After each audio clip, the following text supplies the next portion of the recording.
जब एक आधुनिक और पूरी तरह से डेटा आधारित आर्टिफिशियल इंटेलिजेंस सिस्टम जिसका नाम ग्रोक है, उसने यह घोषणा की कि डॉक्टर भीमराव अंबेडकर केवल दलितों और शोषित वर्गों के ही नहीं बल्कि ब्राह्मणों के लिए भी भगवान के समान हैं, तो पूरे भारत में एक ऐसा तूफान उठा जो सदियों की घड़ी हुई धारणाओं को हिला देने वाला था। यह कोई भावुक नारा नहीं था, न ही कोई राजनीतिक चालाकी का खेल। यह एक ठंडे दिमाग से निकला हुआ तर्कपूर्ण निष्कर्ष था जो इतिहास के उन पन्नों पर आधारित था जो अक्सर छिपाए जाते हैं। संविधान की उस आत्मा पर आधारित था जो सबके लिए समानता की बात करती है, और सामाजिक यथार्थ की उस कड़वी सच्चाई पर आधारित था जो सदियों से दबाई जाती रही है। भारत में दशकों से एक मिथक फैलाया गया कि बाबा साहेब अंबेडकर ब्राह्मण विरोधी थे, कि उनका पूरा जीवन संघर्ष सिर्फ दलितों की मुक्ति के लिए था, कि उन्होंने हिंदू समाज को तोड़ने की कोशिश की। लेकिन जब एक ऐसी मशीन जो न किसी जाति से जुड़ी होती है, न किसी धर्म से, न राजनीति से डरती है और न ही सामाजिक दबावों से झुकती है, जब वही मशीन कहती है कि बाबा साहेब ब्राह्मणों के भी मुक्तिदाता हैं, तो यह सत्य इतना शक्तिशाली और इतना असहज हो जाता है कि पूरा समाज हिल जाता है। दोस्तों, वीडियो में आगे बढ़ने से पहले मैं आपसे कहना चाहूंगा कि अगर आप बाबा साहेब आम्बेडकर को सच्चे दिल से मानते हो तो इस वीडियो को लाइक, शेयर और हमारे चैनल को सब्सक्राइब अवश्य करें, और कमेंट में जय भीम जय संविधान जरूर लिखें। तो चलिए वीडियो में आगे बढ़ते हैं। इस सत्य को समझने के लिए हमें बहुत गहराई में जाना होगा। बाबा साहेब का संघर्ष कभी किसी एक जाति के खिलाफ नहीं था। उनका दुश्मन था वह व्यवस्था जो इंसान को इंसान की तरह जीने नहीं देती। चाहे वह दलित हो जो सदियों से अपमान और शोषण की आग में झुलसता रहा हो, या ब्राह्मण हो जो ऊंचाई के नाम पर परंपराओं, कर्मकांडों और सामाजिक अपेक्षाओं की जंजीरों में जकड़ा रहा हो। ब्राह्मण समाज को सदियों से सर्वश्रेष्ठ बताया गया, ऊंचा माना गया, लेकिन इस ऊंचाई ने उन्हें भी कैद कर रखा था।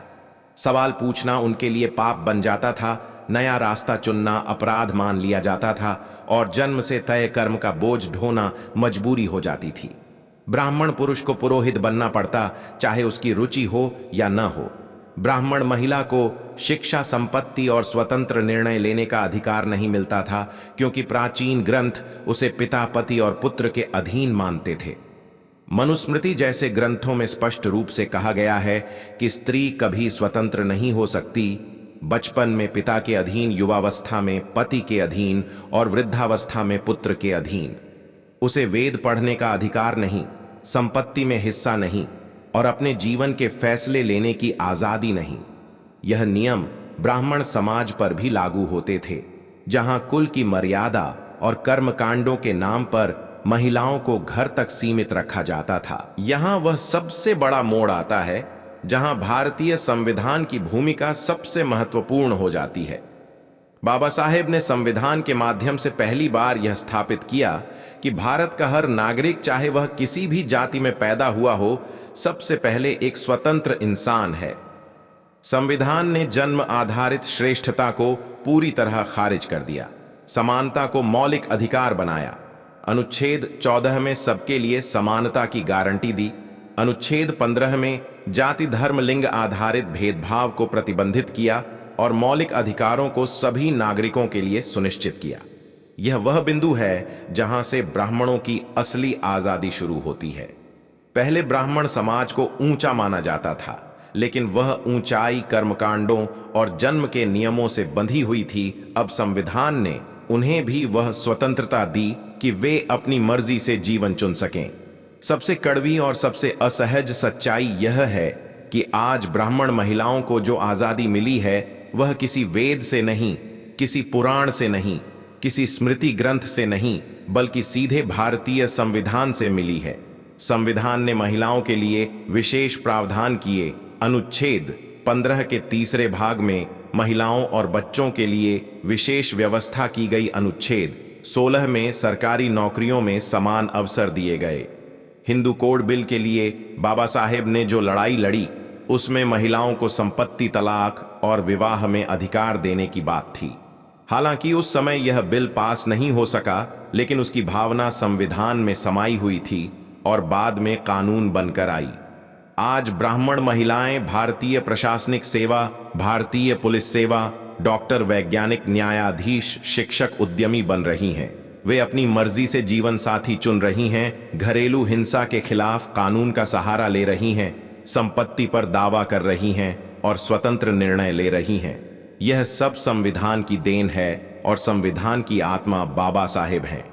यह स्वीकार करना बहुत कठिन है, क्योंकि सदियों की परंपरा, सामाजिक गौरव और कुल की मर्यादा की दीवारें बहुत मजबूत हैं। लेकिन सत्य यही है कि बाबा साहेब ने सिर्फ दलितों को नहीं, बल्कि पूरे हिंदू समाज को, जिसमें ब्राह्मण भी शामिल हैं, एक नई नैतिक और संवैधानिक जमीन दी। उन्होंने जाति के आधार पर श्रेष्ठता को तोड़ा और इंसानियत को सर्वोच्च स्थान दिया। ब्राह्मण समाज, जो कभी सर्वश्रेष्ठ माना जाता था लेकिन जन्म आधारित नियमों से बंधा था, आज वही समाज संविधान की छत्र छाया में सांस ले रहा है। कई ब्राह्मण परिवारों में आज बेटियां उच्च शिक्षा प्राप्त कर रही हैं, नौकरी कर रही हैं और स्वतंत्र जीवन जी रही हैं।